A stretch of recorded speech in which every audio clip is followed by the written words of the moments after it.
சரி, இந்த சமயம் எப்படி சால்வ் பண்ணுறதுன்னு பாருங்கள். ஏபிசி மூவரும் சேர்ந்து ஒரு வேலையை 4 நாட்களில் முடிக்கிறாங்களாம். ஏ மட்டும் தனியாக வந்து 12 நாட்களில் முடிக்கிறாருன்னு கொடுத்துருக்காங்க. சரியா? இப்போ பாருங்கள், ஏபிசி 3 பேரும் சேர்ந்து ஒரு வேலையை 4 நாட்களில் முடிக்கிறாங்களாம். ஏ மட்டும் தனியாக அந்த வேலையை 12 நாட்களில் முடிக்கிறாரு.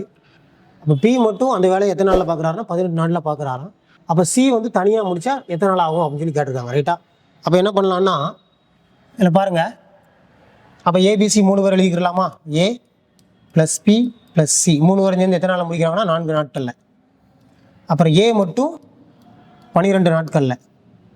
அப்புறம் பி மட்டும் 18 நாட்களில் முடிக்கிற மாதிரி சொல்லியிருக்காங்க. ரைட்டா? அப்போ என்ன பண்ணலாம்னா, நம்ம எல்சிஎம் எடுக்கலாம். எல்சிஎம் எடுக்கும்போது அப்போ இவங்க என்ன வேலை பார்த்தாங்கன்னு தெரியாது. அப்போ எல்சிஎம் எடுத்தால் கிடச்சிருமா? அப்போ பெரிய நம்பரோட மடங்கு தான் எப்போவுமே எல்சிஎமாக இருக்கும்.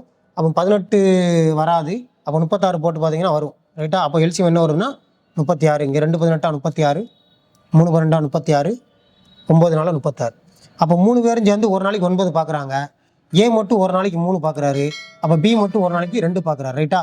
அப்போ பாருங்கள், 3 பேரும் சேர்ந்து ஒரு நாளைக்கு 9னா அதில் ஏ வந்து 3 பார்த்துருக்காரு. சரியா? அப்போ ஏயோட மதிப்பு வந்து 3 இருக்குது, பியோட மதிப்பு வந்து 2 இருக்குது. அப்போ மொத்தம் 9ல் பார்த்தீங்க அப்படின்னா ஏ பியோட மதிப்பு மட்டுமே 5 இருக்குது டோட்டலாக. அப்போ மீதி 4 யார் இருப்பா அப்படின்னா சி தான் இருப்பார். அப்போ ஒரு நாளைக்கு சி வந்து 4 பார்க்குறாரு.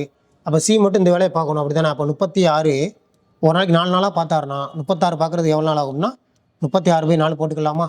அப்போ ஆன்சர் அடித்து என்ன வரும் அப்படின்னா 9 நாட்கள்னு வந்திருக்கும். அப்போ ஆன்சர் எத்தனை நாட்கள் அப்படின்னா 9 நாட்கள்.